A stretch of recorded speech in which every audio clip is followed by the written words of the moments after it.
we ended our Bible study or Bible reading doon sa story ni Joseph and ni Jacob. So, namatay na si Jacob.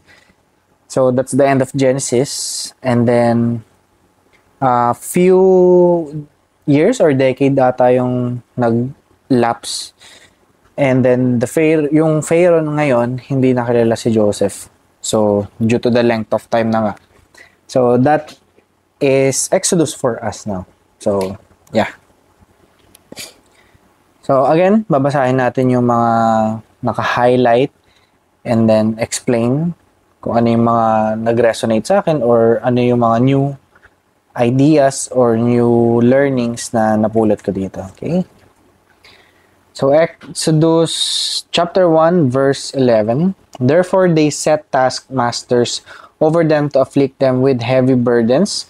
They built for Pharaoh store cities, Pithom and Ramses. So, meron itong explanation later sa ibang chapter, kaya naka-highlight. But, to give you a background, ba't nangyari yon? Kasi dumami yung Israelites sa ating Egypt, kaya natakot sila baka mag-revolt sa kanila. So, para makontrol nila, in-enslave nila. And yeah, dual purpose din para mag-build ng mga infrastructures nila during that time. So, ito, kaya ako na-highlight kasi in connection siya sa Genesis, which is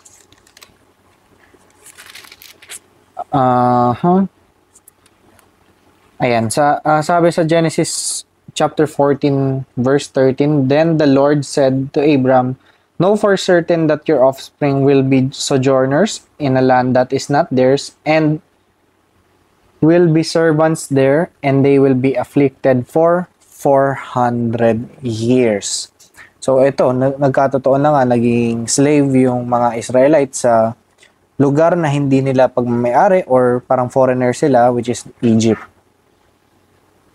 Okay? So,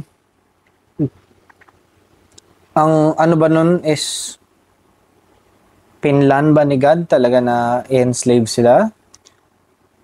Siguro, I don't know, baka, kasi sinabi na nga niya yung future, di ba? Kay Abraham pa lang, sinabi na yun na mangyayari yon. And then, for me, hindi naman ginawa ni Lord yun dahil trip-trip lang niya or dahil masama siyang God. But, I think kaya niya ginawa yon is because he's building up the story, di ba? So, yeah, mayroon siyang balak na i-raise up as a hero, and then the Exodus itself is a foreshadowing. So, Exodus kasi, as in, di ba, Exodus means exit. So, yun, si Moses niliberate niya yung mga Israelites from the hands of Egyptians, and then going to the land that is promised, which is Canaan, yung land ng Canaanites. Okay? And then, that also is a foreshadow kay Jesus na si Moses niliberate yung Israelites from the enslavement of the Egyptians, and Jesus is the fulfillment nung pag-liberate sa ating sa sanlibutan from our sins. Okay? So, yun yung iniisip ko. Hindi dahil power trip lang or what, but yeah, it's part of the story. Okay? Ayan. So, chapter 2, verse 10. She named him Moses because she said, I drew him out of water. So, yun. Diba, para nga daw mabawasan na yung pagdami nila, patayin daw yung mga newborn babies na mga lalaki. So, again, this is also a foreshadowing nung nangyari ng kay King Herod sa Bethlehem, nung nalaman niya na meron daw pinanganak na will someday be the king of Jews. So, sabi niya yung mga ages 2 below ata yun. I'm not quite sure lang pero alam ko 2 and below, ipapatay nga daw. So, yun. Kaya ko siya hinighlight. Tingnan natin. 2:12, meron ba?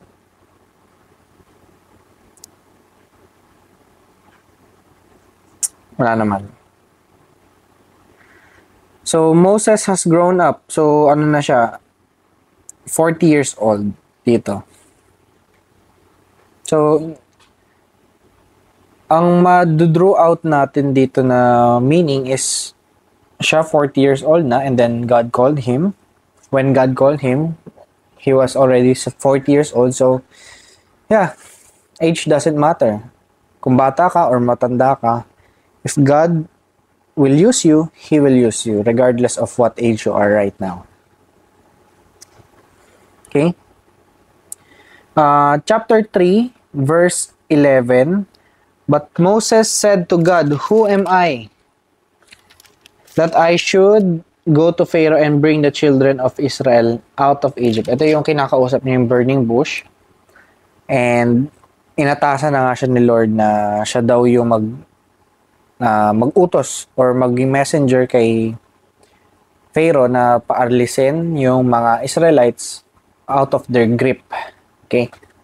So sabi niya, sino ba ako para utusan mo? I'm just a shepherd, ganun. So, ang conclusion ko dito is, lahat tayo, there's a part of our life na we tend to doubt ourselves. Parang sinasabi natin, bakit ako? Kaya ko ba to? Ano ba yung mga skills ko? Am I qualified enough? Am I good enough? Diba? But sabi ni Lord dito, I will be with you. So, kapag kinol ka ni Lord, hindi lang basta uutusan ka lang niya. He will always be with you. So, if something you are facing right now that is, you think that is bigger than you, it is placed in your heart, that dream, for a reason. And God will be with you during that journey.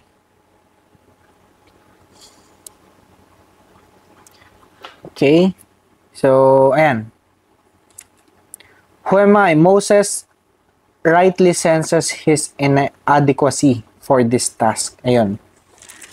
So, may self-doubt siya. But, it can also be viewed as humility. Kasi, he was once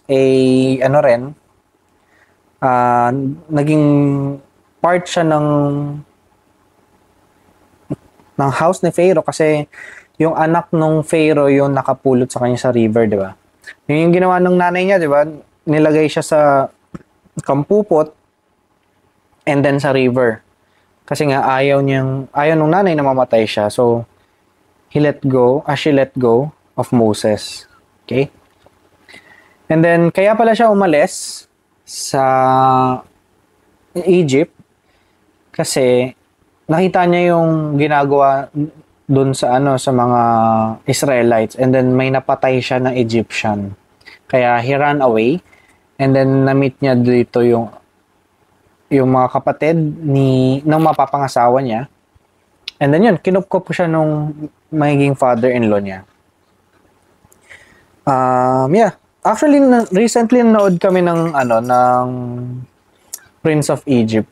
And ginawa doon is magkapatid si Ramesses, yung Pharaoh, magiging Pharaoh sa end neto, and si Moses, which is wala dito sa Bible. But kung tutusin, unbiblical siya, di ba? Pero do I hate it? No, kasi feeling ko ang goal naman talaga ng movies is makapture yung attention mo and then magkaroon ng idea or curiosity sa utak ng mga nanonood and hopefully ma-inspire kayo na magbasa ng original source which is the Bible. So yeah, there were inconsistencies, yes. Pati din naman sa The Chosen, marami silang dinagdag na plot points. For example, yung si Eden, yung asawa ni Peter, nagkaroon dun sa series ng miscarriage, which is wala naman talaga sa Bible. Pero dinagdag lang siya para magkaroon ng depth, yung magkaroon ng more reason si Peter para mag-doubt during yung naglalakad si Jesus sa water. So yun, ano yun, artistic decisions yun or creative directions to add sa plot. Kasi kung susundin yung Bible, page by page, mabilis lang yung series, tapos agad yun. Pero ngayon, abot na yung hanggang season 5, di ba? And then, I think si Reyma, wala din yung love life ni Thomas. So, yun, parang dinagdag lang din siya para magkaroon ng sense or lumalim yung story ni Thomas, bakit siya naging Thomas the Doubter. Okay? So, yun, going back. Let's go to chapter 3, verse 12. So, yun nga, sabi, I will be with you. So, sabi dito, God's presence will make Moses adequate for this task. Diba, kala nga niya, hindi siya enough. Pero sinabi, I will be with you. So, this is the blessed assurance. Okay. So, let's jump to chapter 4, verse 10 to 12. Meron ditong naka-note is, slow of speech and tongue. Moses fears he does not have persuasive speaking skills. So, yeah, nag-resonate to sa akin kasi ako din, I feel like hindi ako effective communicator and of course, hindi rin ako magaling mag-persuade.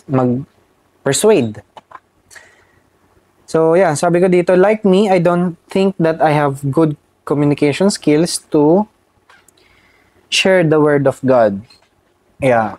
But then, look at me now, nandito ako. I'm trying my best.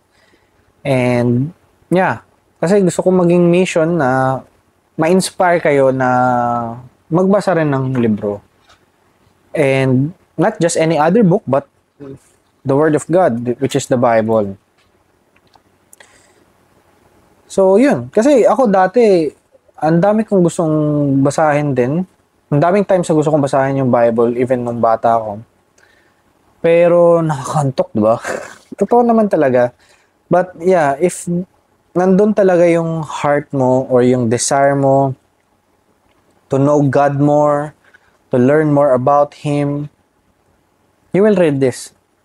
Meron nga ako nabasa, parang ginawa niyang logic na what if yung tatay mo namatay and then meron siyang love letter sa'yo?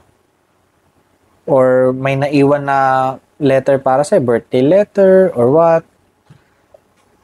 Hindi mo ba babasahin? Diba? Kasi namimiss mo siya and you want to feel His presence. Ganito rin yun. So this is the love letter of God for us, humanity. So if you want to know Him more, if you want to feel His love, if you want to feel His presence, go read this. I hope na ma-persuade ka kayo doon. Kalagay dito, I will be your mouth. God promises to empower Moses to speak well. Okay? So, yun nga.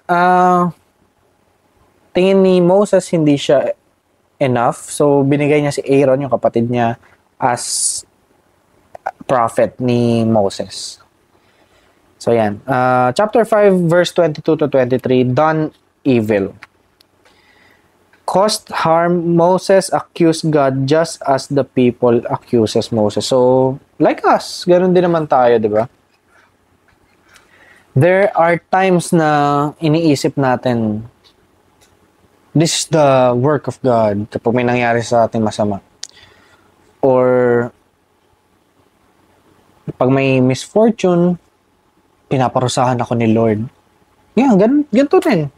We are accusing God of things that is happening to us. Pero minsan kasi, yung mga downfall natin is tayo rin may gawa. Real talk. Tayo rin mismo may kagagawan ng mga yan. Siguro there were signs na pinapastop ka ni God, pero with our pride and with our desire, we still push through dun sa ginagawa natin yon. And then, pag sumabog sa mukha natin, sisisi natin kay Lord. We're all guilty of that.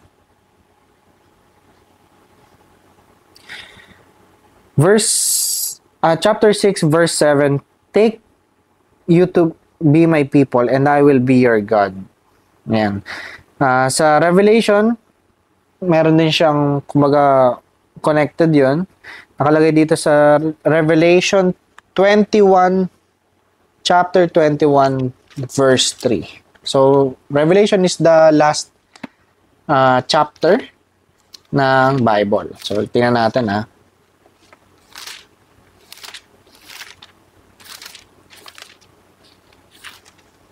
Nakalagay dito, page 1439. O, diba? Nasa page 74 pa lang tayo, pero yung connection niya, nasa dulo.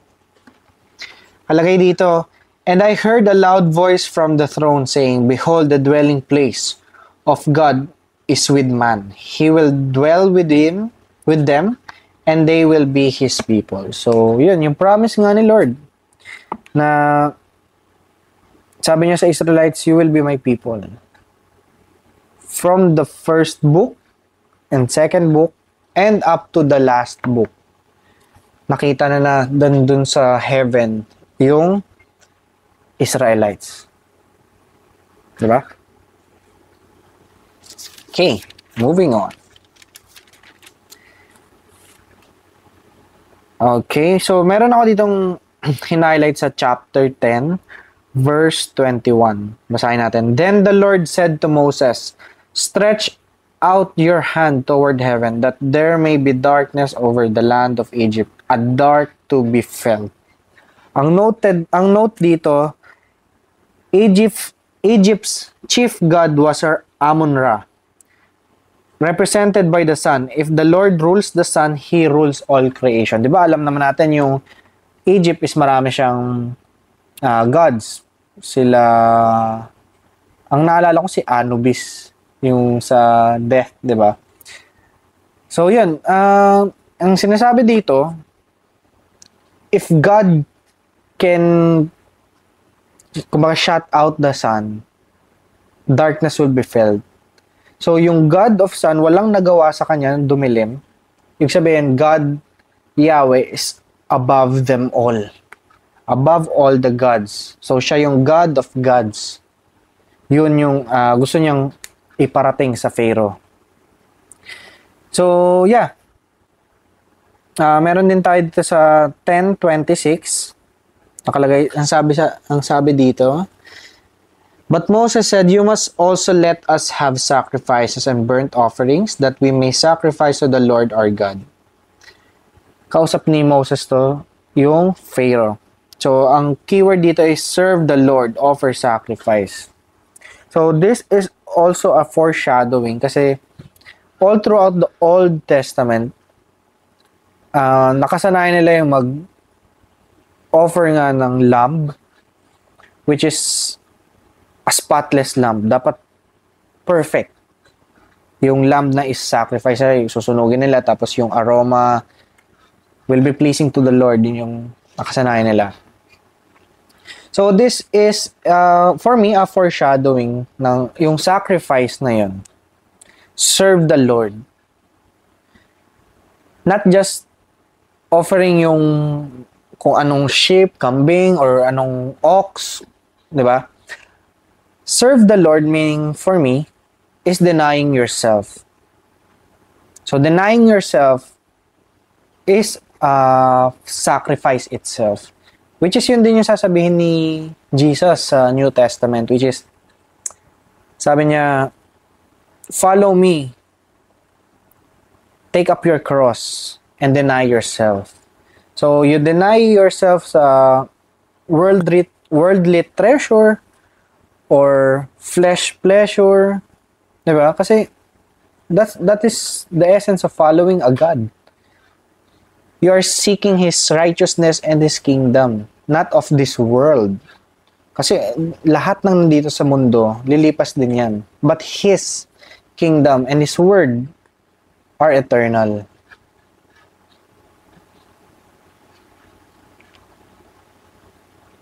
Ayan. So, nasa ano na tayo? Ay, nagkaroon na ng, by the way, ito na yung final plague. Nagkaroon na ng 7 na plague.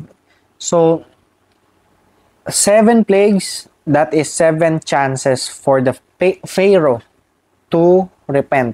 But, hindi eh. Matigas talaga yung puso niya. So, yeah. It gives us the opportunity to repent. Ganun din naman tayo eh. Ang daming binibigay ni Lord. And marami naman tayong chances talaga na magbago. Because, ito, nakapito na nga. Hindi lang 5, hindi lang 6, but 7. So, sabihin, ang dami na. Di ba sabi nga nila, 1 is enough, 2 is too much, 3 is dangerous. Pero ito, 7 times na niya pinagbigyan si Pharaoh, pero hindi pa rin niya nilet go yung mga Israelites from enslavement. So yeah, if we are to correlate that with our present life, ganoon din naman tayo. Due to our pride, or anger, or resentment, matigas yung puso natin, ayaw nating mag-repent. Ayaw natin mag-sorry kay Lord. Ayaw natin tanggapin siya as our Lord and Savior. Ayaw natin tanggapin na kailangan natin ng God para mabuhay. Or at least para makaya man lang ma-survive yung pang-araw-araw. Yeah. By giving Pharaoh the 7 plagues, 7 chances, it means that our God is a just God. Merciful God. Hindi lang isa, hindi lang dalawa, hindi 3, 7 chance niya pinagbigyan si Pharaoh. So, ayaw pa rin.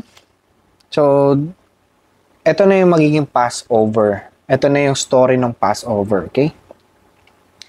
By the way, punta tayo sa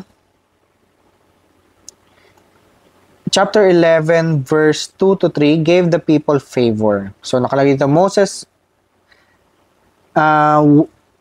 was very great. People now feared and respected him. So, dati kasi, nun nga, di ba yung nagda-doubt siya, tapos yung first time niya bumalik sa Egypt, ayaw maniwala sa kanya ng mga Israelites na siya yung kakausap kay Pharaoh para i-liberate sila. So, ngayon, naka 7 plagues na, nirespeto na nila si Moses. So, ayan, nag-doubt siya, pero sabi ni Lord nga, di ba, I will be with you. So, indeed, God kept His promises. And then, ngayon, nire-respeto na siya ng mga kapwa niya, Israelites. And then, sa chapter 11, verse 7, the Lord makes a distinction. Basahin ko lang yung buo. But not a dog shall growl against any of the people of Israel, either man or beast, that you may know that the Lord makes a distinction between Egypt and Israel. So, dito mo malalaman yung kasabihan na all man are made by God or created by God, but not all man are children of God. So, kumbaga sinesegregate niya. Akin ka, sayo ka. So, paano natin malalaman yun? Sinabi sa Luke 13:27, whoever believes in me shall not perish. And then, basta maniwala ka lang na Jesus Christ is the truth, the way, and the life. then you are already saved. So you are already a children of God. And then, para matawag ka na children of God, don't choose a life separated from Him. So, paano ba malalaman na separated from Him? Do evil things. Hindi ka nagre-repent. Hindi mo siya ina-accept as Lord and Savior. So, yun. Yun din yung kagandahan ng pagmamahal ng Diyos. Dahil binigyan niya tayo ng free will, meron tayong choice. If you wanna be with Him or not. If you wanna be with Him, then good. If you wanna be live without Him, then fine. You're not children of God. Meron nga sinabi si Jesus, di ba? Away from me, I do not know you, you workers of evil. I think yun yung Luke 13:27. So, yeah. Nasa inyo yung choice. Gusto niyo siya? Okay. Welcome to the club. Pero kung ayaw mo, okay. Good luck. Pero I hope, by watching this video, you'll be inspired to at least investigate this. Investigate the Bible. If meron bang ounce of truth here. Or I'm just babbling this craziness. I challenge you. If your mind is open, if you're critical about God, like I was, if you're doubting God, like I was, investigate it. You owe it to yourself.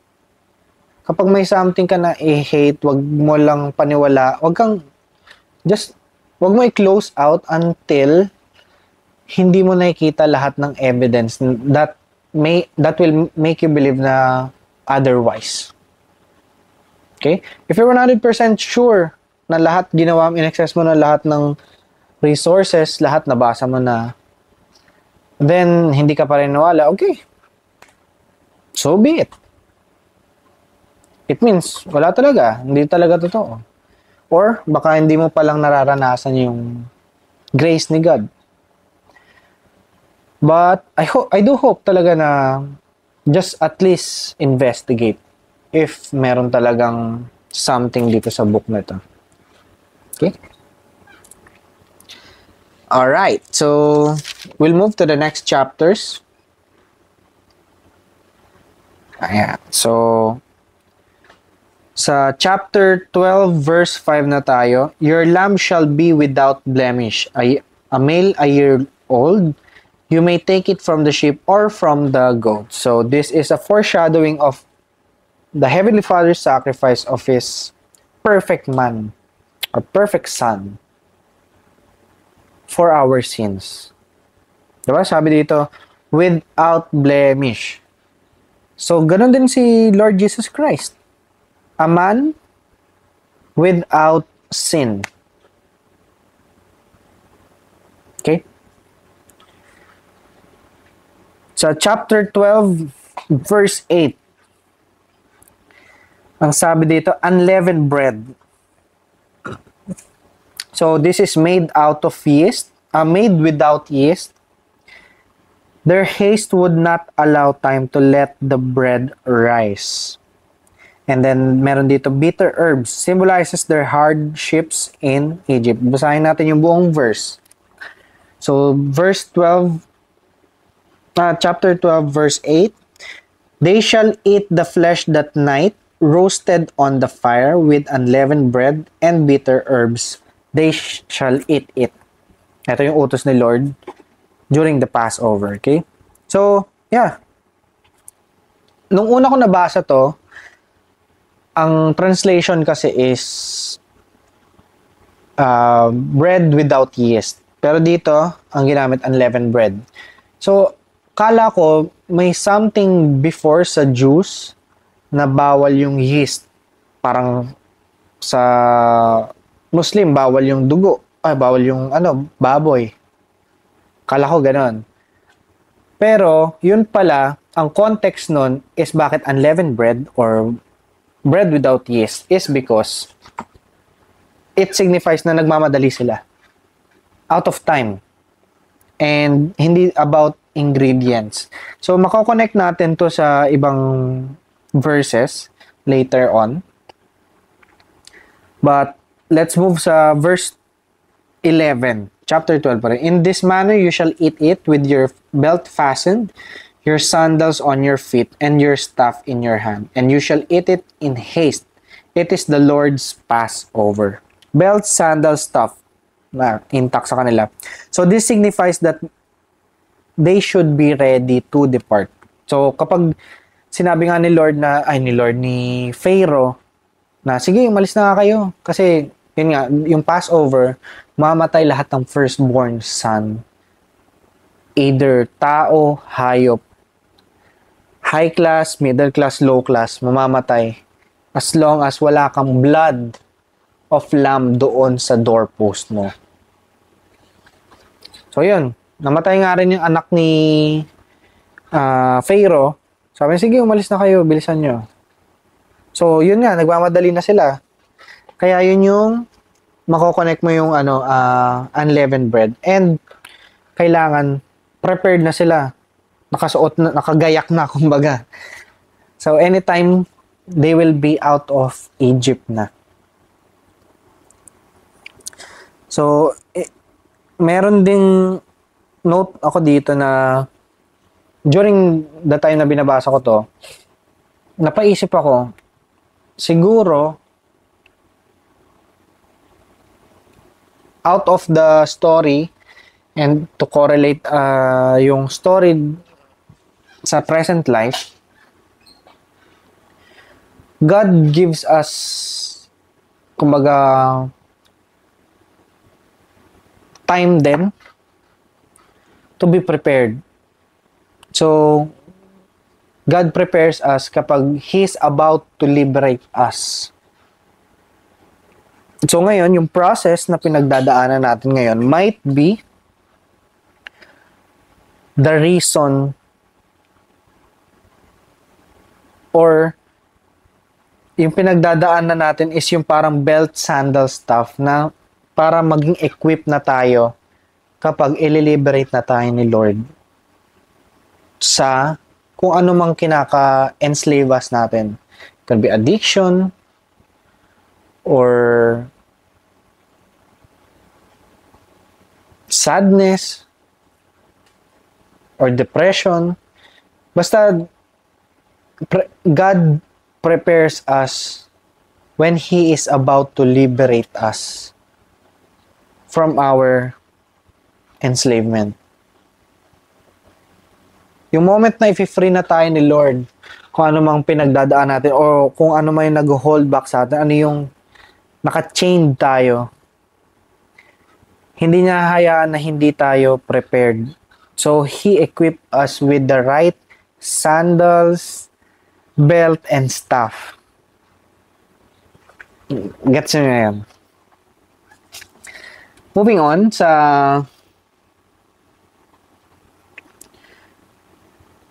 this is the Exodus na. This is still chapter 12, verse 34. So the people took their dough before it was leavened. Okay? So yun, connected siya dun sa out of time, di ba? Sa unleavened bread. Meron din, and they bake unleavened bread cakes of the dough that they had brought out of Egypt. For it was not leavened because they were thrust out of Egypt and could not wait. Not had they prepared any provisions for themselves. So yeah, di ba? Doon mo nga mararamdaman yung panic eh. Yung nagmamadali na uy, we were enslaved for a couple hundred years and now we are being freed. So let us hurry kasi baka magbago pa yung isip or baka trap lang to, papatay agad tayo pag hindi pa natin binilisan. Yun yung nasa isip nila during that time. Ito na. Sa verse 35, the people of Israel had also Egyptians for silver and gold jewelry and for clothing. And the Lord had given the people favor in the sight of the Egyptians so that they let them have what they asked. Thus, they plundered the Egyptians. Ito malupit dito. This is Exodus chapter 12, verse 35. Pero nakakonect siya sa Genesis chapter 14, verse 14. Nakalagay dito. Di ba kanina binasa ko yung foreshadowing dito na the Lord said to him, "Know for certain that your offsprings will be sojourners in the land." And na-fulfill nga. Naging slave sila sa Egypt. But, etong part na to, nakalagay dito, "But I will bring judgment on the nation that they serve. And afterward, they shall come out with great possession." So, na-foreshadow na dito na may enslave nga sila, pero ililiberate din sila with great possession. Ito yung dito sa Genesis chapter 12, verse 35. Silver and gold jewelry.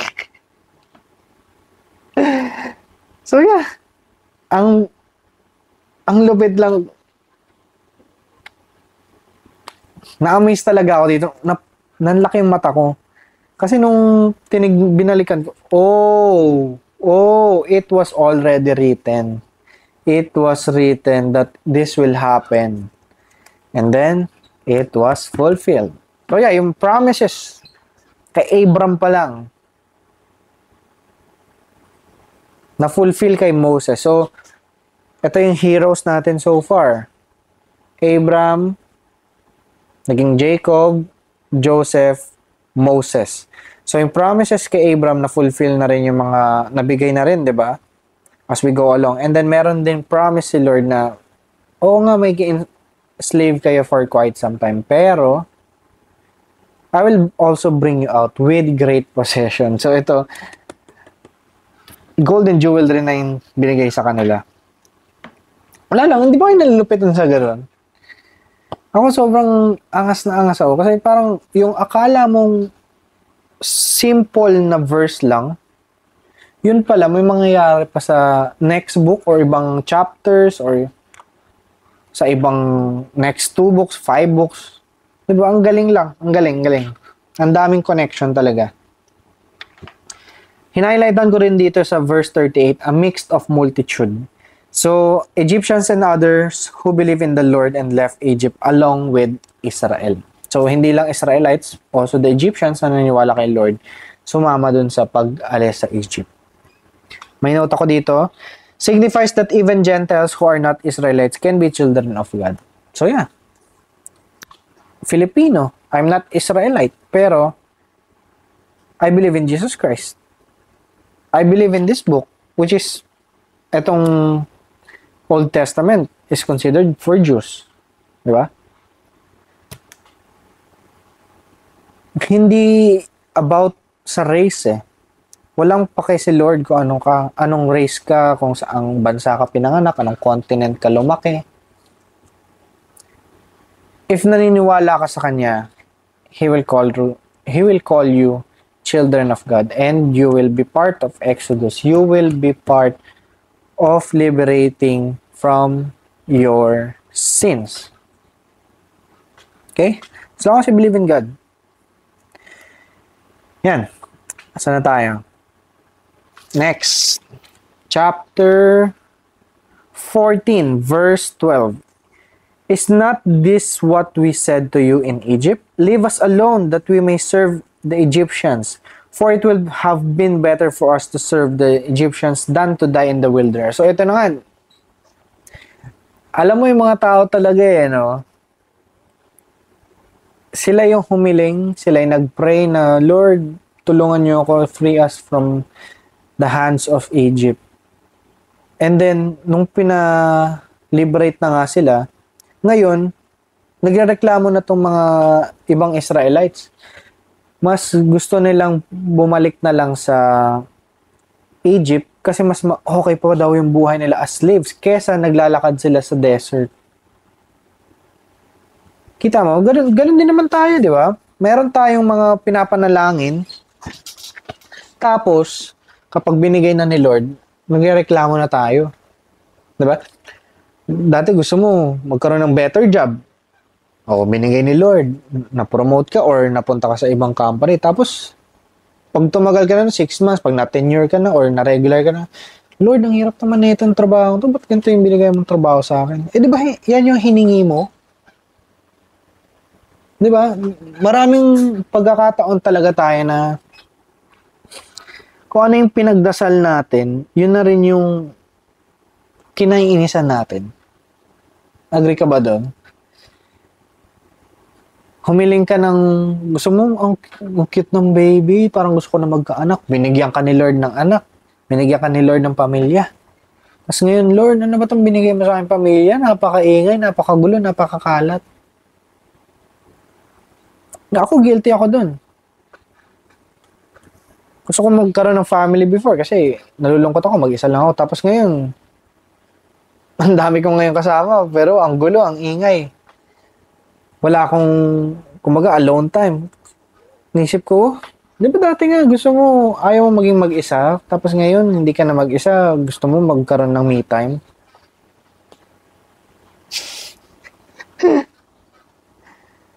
Oh no, di ba? Ang daming ganong instances sa buhay natin.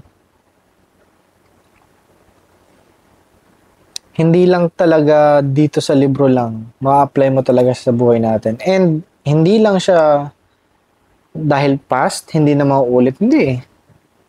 It's still relevant. So, sabihin, itong mga taong to, ganun din yung ugali natin. Nag-advance na yung technology, nag-advance na yung civilization, pero still, the pride and ego ng mga tao, nandun pa rin. Okay? So, yun. Gusto nilang bumalik na lang kasi hindi pa nila nakikita yung, di ba nag-promise nga si Lord? So, going back, nag-promise na nga yung Diyos, tapos, hindi ka pa rin naniniwala. Kasi nahirapan ka na eh. Ang hirap maglakad sa desert, nakakauhaw, wala ng pagkain, bla bla bla bla. Hindi siya naniniwala kasi wala pa sila doon sa land of Canaanites, doon sa promised land. Nasa wilderness pa lang sila. So, in the next few chapters, papakita na ni Lord yung faithfulness niya and power niya para maniwala itong mga Egyptians. Let's see. Chapter 14, verse 31. Basahin natin. So the people, thus the Lord, 31. Israel saw the great power that the Lord used against the Egyptians. So the people feared the Lord and they believed in the Lord and in His servant Moses. So ito na yung parting of the Red Sea. So kanina nga, hindi naniniwala, di ba? Balik mo na lang ako sa Egypt. Mas okay pa yung buhay ng pagiging slave doon kaysa maglakad dito sa desert. Ito na. Inopen na ni Lord yung sea. Naglakad na sila, sinundan sila ng Egyptian, binagsakan sila sinaraduhan sila ni Lord ng sea. So yung mga Egyptians na trap na doon, namatay na. Yung yung mga Israelites, safe na sila doon. Nakapastor na siya. Naniwala na sila. So yun, there are times talaga na pag di pa natin nakikita yung result, diba? Hindi pa tayo naniniwala. So we just have to keep the faith to the Lord. Because darating yung time na He will demonstrate His might and His power. And eventually, yung promise niya sa'yo. So we just have to wait. And keep the faith. So yun, by the way, yung parting of the sea, we can also,